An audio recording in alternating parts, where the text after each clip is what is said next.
New members in case யாராச்சும் இருந்தீங்கன்னா, so உங்களுக்காண்டி தான் ஸ்பெஷலா இது பண்ணியிருக்கோம். ஏன்னா மீன்ஸ் நீங்க மேபி யூட்டிலைஸ் பண்ணியிருக்க மாட்டீங்க. ஸோ என்ன கவர் பண்ணியிருக்கோம், அத எக்ஸ்ப்ளைன் பண்றோம். ஸோ தட் இன்கேஸ் உங்களுக்கு வந்து ஓகே நம்ம சிலது விட்டு போயிடுச்சு, அது லேர்ன் பண்ணலாம் அப்படி இன்ட்ரெஸ்ட் இருந்துச்சுன்னா, you can reach out to Santhosh sir. So that he will provide you recording also.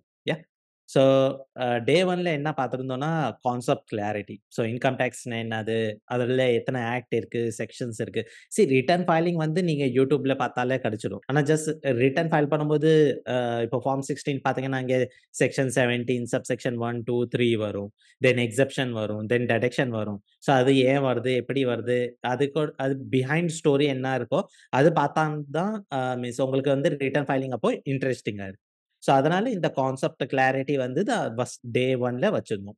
So அதுல இம்பார்ட்டன்ட் வந்து ஓல்டு வெர்சஸ் நியூ. ஒரு எக்ஸெல் ஷீட் ஷேர் பண்ணியிருக்கோம். ஸோ ஒரு கிளையண்ட் வரும்போது உங்கள்ட்ட டைரக்ட்டா நீங்க ஃபார்ம் 16 வாங்கி ஐடிஆர் 1 ரிட்டர்ன் ஃபைல் பண்ண வேணாம். இப்போ நான் சில கேஸ்ல பார்த்துருக்கேன். ஓல்ட் டாக்ஸ் ரெஜிம்ல எடுத்திருப்பாங்க. ஆனா கம்பேர் பண்ணும்போது நியூ டாக்ஸ் ரெஜிம் பெட்டரா இருக்கும். பிளஸ் ரீஃபண்டும் வரும். ஸோ அங்க வந்து நீங்க ஒரு கிளையன்ட்ட 750, ₹1000 சார்ஜ் பண்றதுக்கு இடத்துல, நீங்க இந்த மாரி கம்பேரிசன் பண்ணிட்டு, உங்களுக்கு 10,000, 20,000 ரீஃபண்ட் இருக்கு அப்படி சொல்லும்போது, கிளையன்ட் ஹேப்பி ஆயிருவாரு. நீங்களும் ₹1000 சார்ஜ் பண்றதுக்கு பதிலா 1500 சார்ஜ் பண்ணுங்க. கிளையன்ட் கேட்பாரு, "ஏன் இவ்ளோ சார்ஜ் பண்றீங்க?" ஸோ கம்பேரிசன் பண்ணோம், இது பண்ணோம், அது பண்ணோம். நீங்க எக்ஸ்ட்ரா ஃபிட்டிங் பண்ணிட்டு, எக்ஸ்ட்ரா ஏர்ன் பண்றதுக்கு பாருங்க. ஸோ இன்னும் 300 500 அந்த மாரி ஐடிஆர் 1க்கு நீங்க சார்ஜ் பண்ண வேணாம். கொஞ்சம் ஜாஸ்தியா சார்ஜ் பண்ணுங்க. ஆனா குவாலிட்டி ஆஃப் சர்வீஸும் நீங்க நல்லா புரொவைட் பண்ணுங்க. ஸோ அதுதான் நம்ம டே 1ல டிஸ்கஸ் பண்ணியிருந்தோம். ஸோ டே 2ல வந்து செக்ஷன்ஸ் வைஸ் டிஸ்கஸ் பண்ணியிருந்தோம். ஃபார் எக்ஸாம்பிள் செக்ஷன் சேலரிக்கு பார்த்தீங்கன்னா 15, 16, 17 3 இம்பார்ட்டன்ட் செக்ஷன்ஸ் இருக்கு. அபார்ட் ஃப்ரம் தட் செக்ஷன் 10ல வந்து நெறைய சப்செக்ஷன் இருக்கு. For example HRA, LUT, gratuity, pension. So இந்த மாரி எக்ஸெப்ஷன் கேட்டகரி. ஸோ தட் உங்க சேலரி எம்ப்ளாயீஸ்க்கு வந்து இது யூஸ்ஃபுல்லா இருக்கும். ஸோ நீங்க டாக்ஸ் கன்சல்டன்ட் மட்டும் இருக்க வேணாம். டாக்ஸ் அட்வைசர் கூட ஆகலாம். ஸோ தட் ஒரு சேலரி எம்ப்ளாயிக்கு ரிட்டர்ன் மட்டும் ஃபைல் பண்ண வேணாம். ரிட்டர்ன் ஃபைல் பண்ணீங்கன்னா 1500 ₹1000 சார்ஜ் பண்ணுங்க. நீங்க டாக்ஸ் அட்வைசர் கூட ஆனீங்கன்னா இன்னும் பெட்டரா இருக்கும். ஸோ அவங்களுக்கு ஒரு பேக்கேஜ் மாரி நீங்க ஷேர் பண்ணணும். ஒரு சேலரி கிளையன்ட் புடிங்க. அவங்களும் ஒரு 1 lakh, 2 lakhs rupees tax pay பண்றாங்கன்னா, நீங்க வந்து ஆஸ் அ அட்வைசரா போயிருங்க. ஒரு 1 இயர்க்கு நான் உங்களுக்கு சப்போர்ட் பண்றேன். நடுவுல அட்வைஸ் குடுக்குறேன். அப்படி பண்ணிட்டு நீங்க ஒரு 3000 ₹5000 கூட நீங்க ஒரு கிளையன்ட்க்கு சார்ஜ் பண்ணுங்க. ஸோ அந்த மாரி டாக்ஸ் அட்வைசரா ஆகணும்னா, நீங்க செக்ஷன்ஸ் வைஸ் உங்களுக்கு தெரிஞ்சா தான் நீங்க ஆக முடியும். தென் 3 டே வந்து ஐடிஆர் ரிட்டர்ன் ஃபைலிங் பார்த்திருந்தோம். Old versus new. ஸோ 2யுமே ஒரு கேஸ் பார்த்திருந்தோம். ஓல்ட்ல போனீங்கன்னா என்ன பெனிஃபிட், நியூல போனீங்கன்னா என்ன பெனிஃபிட், நியூல என்ன எக்ஸெப்ஷன், டிடக்ஷன் இருக்கு அத பத்தி எக்ஸ்பிளைன் பண்ணியிருந்தோம். தென் டே நம்பர் 4 வந்து business case. Comparing to ITR 1 compare பண்ணும்போது ஐடிஆர் 4 வந்து ரொம்ப ரொம்ப ஈஸி. ஜஸ்ட் எவ்வளோ டர்ன் ஓவர் இருக்கோ அந்த டர்ன் ஓவர் காமிங்க. அதுக்கு ஒரு 6% 8% 50% எவ்வளோ ப்ராஃபிட் வருதோ அந்த ப்ராஃபிட் காமிச்சிடலாம். So day number 4 easy. ஆனா இதுல வந்து நீங்க இன்கமும் சார்ஜ் பண்றது கொஞ்சம் ஹை பண்ணலாம்.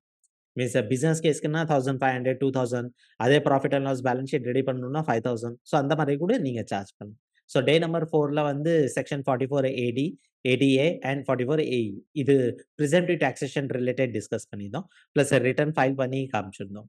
அண்ட் டே 5த்ல வந்து ஐடிஆர்யூ. ஸோ இப்போ ஐடிஆர் 1லேருந்து ஐடிஆர் 4ஓ, 5ஓ, 6ஓ, 7ஓ ஒரு டியூ டேட் வரைக்கும் தான் அந்த பிசினஸ் இருக்கும். அதுக்கப்புறம் பிசினஸ் ஃபுல்லா டவுன் ஆயிடும். ஆனா ஐடிஆர்யூக்கு வந்து அப்படி கிடையாது. ஐடிஆர்யூக்கு 24/7 வந்து பிசினஸ் இருந்துட்டே இருக்கும். ஏன்னா யார் வேணாலும் லோனுக்கு போகும்போது, கண்டிப்பா லாஸ்ட் 2 இயர்ஸ், 3 இயர்ஸ் ரிட்டர்ன் கேட்பாங்க. ஸோ இப்போ லாஸ்ட் 2 இயர்ஸ்க்கு ரிட்டர்ன் வேணும்னா, ஐடிஆர்யூ தான் நம்மளுக்கு ஒரு வரப்பிரசாதம் மாரி. ஸோ நல்லா ஏர்ன் பண்ணிட்டே இருக்கும்னா, ஐடிஆர்யூ தெரிஞ்சா போதும். ஸோ நீங்க ஐடிஆர்யூ வச்சே நல்லா ஏர்ன் யா. ஸோ 365 டேஸ் பிசினஸ் வேணும்னா ஐடிஆர்யூ லேர்ன் பண்ணிக்கோங்க. அதே வந்து நாலேட்ஜ் மார்க்கெட்ல ஷேர் பண்ணுங்க. லாஸ்ட் 2 இயர்ஸ் ரிட்டர்ன் ஃபைல் பண்ணணும்னா, எங்கள்ட்ட வாங்க நாங்க பண்ணிருவோம். நம்ம வாசநாய் மாரி அ பல்லு வலிக்குதா, கண்ணு தெரியலையா, எங்கள்ட்ட வாங்க நாங்க பார்த்துக்குறோம் மாரி, ஐடிஆர்யூ வந்து பழைய 2 இயர்ஸ் ரிட்டர்ன் ஃபைல் பண்ணணும், profit and loss balance sheet ready பண்ணணும், அண்ட் லோன் ப்ராசஸ்க்கு பண்ணணும்னா, எங்கள்ட்ட வாங்க நாங்க பார்த்துக்குறோம். அந்த மாரி ஐடிஆர்யூ. ஸோ ஐடிஆர்யூ மட்டும் நல்லா லேர்ன் பண்ணிருங்க. ஏன்னா, இதுதான் இன்கம் ஏர்ன் பண்றது. இதுல ஒரு டிப்ஸ் என்ன சொல்றேன்னா, இன்கேஸ் ஒரு நியூ கிளையன்ட் வந்திருக்காங்கன்னு வச்சுக்கோங்களேன். ஸோ அவங்கள்ட்ட ஐடிஆர் 1ஓ, ஐடிஆர் 4ஓ ஏதோ ஒரு ரிட்டர்ன் ஃபைல் பண்ணுங்க. ஃபைல் பண்ணிட்டு, கடைசி ரிட்டர்ன் ஃபைல் பண்ணியிருக்காரு இல்லையா செக் பண்ணுங்க. ஐடிஆர்யூ பண்ணலையா? ஸோ அவங்களுக்கு நீங்க சஜெஸ்ட் பண்ணலாம். இந்த மாரி ஐடிஆர் லாஸ்ட் இயர்க்கு ரிட்டர்ன் இன்கம் இருக்கா? ஸோ ஐடிஆர்யூ ஃபைல் பண்ணீங்கன்னா, உங்களுக்கு லோன் எடுக்கிறதுக்கு கொஞ்சம் வசதியா இருக்கும். அந்த மாரி சொல்லிட்டு நீங்க பிசினஸ் இன்னும் ஏர்ன் பண்றதுக்கு வாய்ப்பு இருக்கு. ஆனா ஐடிஆர்யூ ஆஃப்டர் 31 ஜூலை பாருங்க. ஏன்னா இப்போ பார்த்தீங்கன்னா, இன்கம் டாக்ஸ் போர்ட்டல் கொஞ்சம் டவுனா தான் இருக்கு. நைட் ஷிஃப்ட் பண்ற மாரி தான் இருக்கும். நைட்ல தான் கொஞ்சம் நல்லா வொர்க் பண்றாங்க. ஸோ ஐடிஆர்யூ இப்போதைக்கு பிசினஸ் பிட்ச் பண்ணணும்னா, ஆஃப்டர் 31 ஜூலைக்கு அப்புறமா பிட்ச் பண்ணுங்க. இப்போதைக்கு கான்சன்ட்ரேஷன் வந்து நார்மல் ஒரிஜினல் ரிட்டர்ன் யாருக்கு 31 டியூ டேட் இருக்கோ, அவங்க மேல கான்சன்ட்ரேஷன் பண்ணி அது கம்ப்ளீட் பண்ணுங்க. அதுக்கப்புறம் ஐடிஆர்யூ பிசினஸ் நீங்க ஸ்டார்ட் பண்ணுங்க. ஸோ இந்த 5 டேஸ்ல வந்து இதுதான் லேர்ன் பண்ணிட்டோம். 6 டே கொஸ்டின் அண்ட் ஆன்சர் ரவுண்ட் வச்சோம். 7த் டேலேருந்து கணேஷ் மூர்த்தி சாரோட கான்டென்ட் வந்து ஸ்டார்ட் ஆயிடுச்சு. So Ganesh Murthy sir, over to you. Okay, thank you. A short and thank you ஸ்வீட்டா சார். வந்து தேங்க்யூ. சொன்னதுக்கு thank you sir. Thank you so thank you much. Sir. நீங்க உங்களுடைய சம்மரி பண்ணிக்கலாம். ஓகே. ஸோ நம்ம வந்து இதுவரைக்கும் என்னென்ன கவர் பண்ணியிருக்கோம்னா, Yadav Balaji sir first 6 days cover பண்ணதுக்கப்புறம், நம்ம வந்து ஃபர்ஸ்ட் டேல ஃபர்ஸ்ட் இன்ட்ரோடக்ஷன் இன்கம் டாக்ஸ்ல என்ன இன்ட்ரோடக்ஷன், அதோட பேசிக் கான்செப்ட்ஸ்லாம் என்ன, 5 ஹெட்ஸ் ஆஃப் இன்கம் என்ன அப்படிங்கிறத ஃபர்ஸ்ட் டே கொடுத்திருந்தோம். ஸோ நெக்ஸ்ட் டேல நம்ம ஓரளவு கொஞ்சம் கொஞ்சமா ப்ராக்டிக்கலா எனக்கு தெரிஞ்ச மாதிரி கொஞ்சம் கொஞ்சமா இன்ட்ரோடியூஸ் பண்ணியிருந்தோம். சந்தோஷ் சார் நிறைய ஹெல்ப் பண்ணாரு. ஸோ நம்ம செகண்ட் டேல ஐடிஆர் ஃபார்ம்ஸ், ஸோ என்னென்ன ஃபார்ம்ஸ் எந்தெந்த அசஸ்சிக்கு என்னென்ன ஃபார்ம்ஸ் அப்ளிகபிள் ஆகும், ஏஎஸ் ஆனுவல் இன்ஃபர்மேஷன் ஸ்டேட்மெண்ட் அதை எப்படி ரிவ்யூ பண்றது, அதை யூட்டிலிட்டியில டவுன்லோட் பண்ணி பார்த்தா நமக்கு என்னென்ன அடிஷனல் டீடைல்லாம் அதில் இருக்கு. ஸோ அப்படிங்கிறத பார்த்துருந்தோம். ரெண்டாவது கேபிட்டல் கெயின் கால்குலேஷன் அன்னைக்கு வந்து தியரட்டிக்கல் போர்ஷன் எடுத்திருந்தோம். ஓகேங்களா. நெக்ஸ்ட் டே சொல்றப்போ அதை ப்ராக்டிக்கலாகவும் ஐடிஆர் 2 வந்து நம்ம லைவ் ஃபைலிங் அதில் வந்து வித் 5 சுச்சுவேஷன்ஸ் கேபிட்டல் கெயினில் என்னென்ன சுச்சுவேஷனில் நம்ம எப்படி அதை ப்ராக்டிக்கலாக ஃபைல் பண்ணுறது அப்படிங்கிறத ஆஃப்லைன் யூட்டிலிட்டிலையும் உங்களுக்கு இன்கம் டேக்ஸ் போர்ட்டல்லையும் டெமோவாக நம்ம பார்த்துருந்தோம். ஓகேங்களா. நெக்ஸ்ட் டே 4th டே, அதாவது என்னோட கிளாஸ்ல 4th டே வந்து என்ன நடந்ததுன்னா, income from business or profession. So business இன்கம்ல என்னென்னலாம் கவர் ஆகும், ஸோ எதெல்லாம் பிசினஸ் இன்கம் அப்படிங்கிறத பார்த்துட்டு எந்தெந்த party compulsory books of accounts maintain பண்ணணும் அப்படிங்கிறத ஒரு ஸ்லைட் பார்த்துருந்தோம்.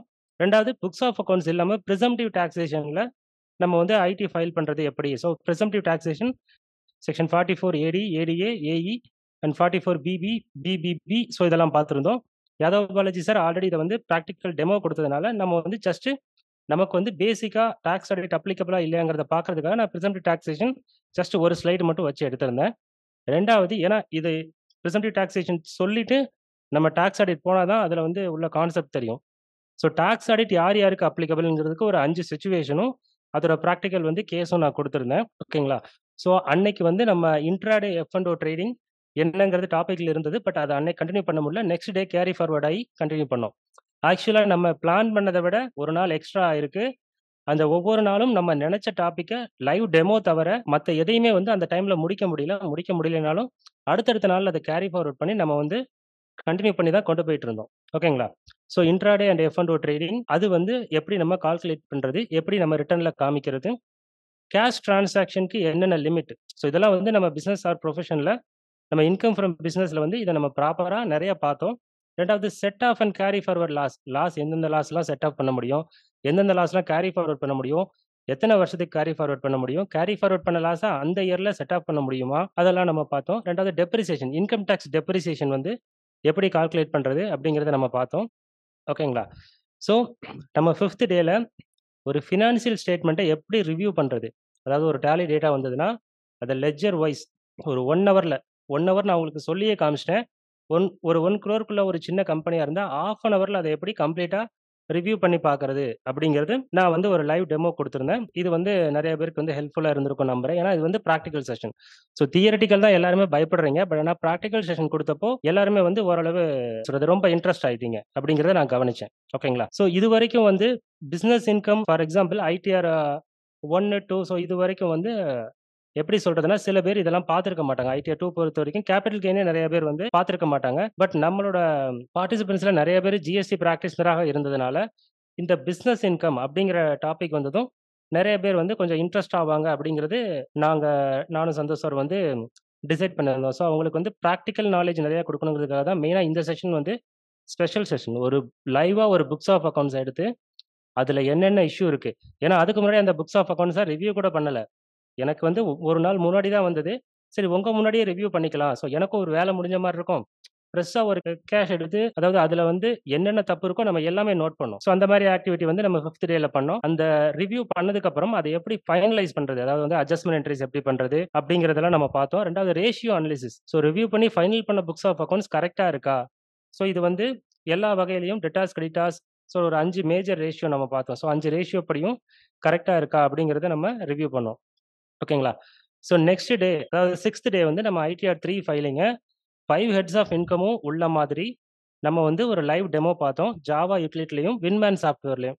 ஸோ வின்மேன் சாஃப்ட்வேர்ல எவ்வளோ ஈஸியாக நம்ம P&L பேலன்ஸ் ஷீட் சிங்க் ஆகி வருது அப்படிங்கிறத நம்ம பார்த்துருந்தோம். அடுத்து ஸோ 7th டேல நம்ம வந்து ப்ரீவியஸ் இயர் டேட்டாவை எப்படி கம்பேர் பண்ணுறது, கரண்ட் இயர் டேட்டாக்கும் ப்ரீவியஸ் இயர் டேட்டாக்கும் என்ன டிஃபரன்ஸ் இருக்குது. ஸோ மேஜர் வேரியன்ட் வரக்கூடாது, GP ratio, NP ratio, so இதெல்லாம் வந்து ப்ராப்பராக இருக்கணும். வேரியன்ட் வந்து நிறையா வரக்கூடாது அப்படிங்கிறதெல்லாம் பார்த்துருந்தோம். அடுத்து வந்து பார்ட்னர்ஷிப் ஃபார்மும் எல்எல்பி இது ரெண்டுக்கும் பேசிக், இது ரெண்டு என்ன, இது ரெண்டுக்கும் என்ன டிஃபரன்ஷியேட் அப்படிங்கிறத வந்து நம்ம 7th டேல பார்த்துருந்தோம். ரெண்டாவது ஆல்டர்னேட் மினிமம் டேக்ஸ் ஏஎம்டிங்கிற ஒரு கான்செப்ட் வந்து நம்ம பார்த்துருந்தோம். ஸோ 8th டேல வந்து நம்ம வந்து ஐடிஆர் ஃபைலிங் லைவ் டெமோ. ஓகேங்களா? ஸோ வந்து ஐடிஆர் 5 வந்து எப்படி வந்து லைவாக ஃபைல் பண்ணுறது, அதாவது ஒரு பார்ட்னர்ஷிப் ஃபேர்முக்கு ஐடிஆர் 5 வந்து ஃபேர்முக்கும் எல்எல்பிக்கும் அப்ளிகபிள் ஆகும். ஸோ நம்ம வந்து ஆஃப்லைன் யூட்டிலிட்டிலையும் வின்மேன்லையும் நம்ம இதை பார்த்துட்டு இருந்தோம். 9th டே வந்து நம்ம என்ன பார்த்தோம்னா கம்பெனிஸ் பற்றி பார்த்தோம். ஓகேங்களா? கம்பெனினா என்ன, டைப் ஆஃப் கம்பெனிஸ் என்னென்ன இருக்குது, ஃபேர்மு, எல்எல்பி, கம்பெனி இது மூணுக்கும் என்ன டிஃப்ரென்ஸ் இருக்குது அப்படிங்கிறது ஒரு 15 டிஃப்ரென்ஸ் வந்துச்சு. இது மூணுக்குள்ள டிஃப்ரென்ஸ் வேரியேஷன் பார்த்துருந்தோம். நெக்ஸ்ட் வந்து OBC, private limited, public limited. So இந்த மாதிரி ஓபிசினா 1% கம்பெனி, பிவிட்னா பிரைவேட் லிமிடெட். ஸோ இந்த மாதிரி 3 கம்பெனிக்கு என்ன வேரியேஷன் இருக்குது, என்ன டிஃப்ரென்ஸ் அப்படிங்கிறத பார்த்துருந்தோம். கம்பெனிஸ்க்கு எப்படி மற்ற அதர் தேன் கம்பெனிஸ்க்கு ஆல்டர்னேட் மினிமம் டேக்ஸ் இருக்கோ, அதே மாதிரி கம்பெனிஸ்க்கு வந்து மேட்னு ஒன்று இருக்குது, மினிமம் ஆல்டர்னேட் டேக்ஸ். ஸோ அந்த கான்செப்ட் என்னங்கிறத பார்த்துருந்தோம். அது வந்து மேட் கிரெடிட்டும் பார்த்துருந்தோம். மேட் எப்படி வரும், அது வந்து எக்ஸஸாக பே பண்ணால் அது கிரெடிட் வந்து நெக்ஸ்ட் இயர் எப்படி கேரி ஃபார்வர்ட் பண்ணுறது, deferred tax liabilities and asset. So இது என்னங்கிறத பார்த்துருந்தோம். கம்பெனிஸோட ஃபினான்ஷியல் ஸ்டேட்மெண்ட் ஃபார்மேட்டே வேறு. ஸோ இது வந்து வெர்டிக்கல் ஃபினான்ஷியல் ஸ்டேட்மெண்ட். ஸோ இந்த ஃபார்மேட்டும் நம்ம பார்த்துருந்தோம். உங்களுக்கு எல்லாமே ஸ்டடி மெட்டீரியலும் யாதவ் பாலாஜி சாரும் கொடுத்துருக்காரு, நானும் வந்து உங்களுக்கு ஷேர் பண்ணியிருக்கோம். ஓகேங்களா? 10th டே வந்து நம்ம ஐடிஆர் 6 வந்து எப்படி லைவாக ஃபைல் பண்ணுறது, அதில் உள்ள என்ன ப்ராக்டிக்கல் டிஃபிகல்ட்டிஸ் அப்படிங்கிறத நம்ம யூட்டிலிட்டிலையும் வின்மேன்லையும் டெமோ காமிச்சிருந்தோம். ஸோ நம்ம நேற்று வந்து லாஸ்ட் டே. ஸோ 11th டே வந்து ஆடிட் ரிப்போர்ட், டாக்ஸ் ஆடிட் ரிப்போர்ட்னா என்ன, ஸோ இதில் ஃபார்ம் 3CA, 3CB, 3CD என்ன, அதில் உள்ள 44 கிளாஸும் என்னென்ன, அதில் எப்படி வந்து ஒரு ஆடிட்டர் ஃபில் பண்ணுவார், அதுக்கு என்னென்ன டேட்டா தேவைப்படும், ஸோ இதெல்லாம் இருந்தால் தான் ஒரு ப்ராப்பர் புக்ஸ் ஆஃப் அக்கௌண்ட்ஸ் அப்படிங்கிறத நம்ம பார்த்துருந்தோம். ஓகேங்களா சார்? சம்மரி அவ்வளோதான் சார். நம்ம Q&A போயிடலாம். Okay sir, thank you sir, short and ஸ்வீட்டாக வந்து சொன்னதுக்கு.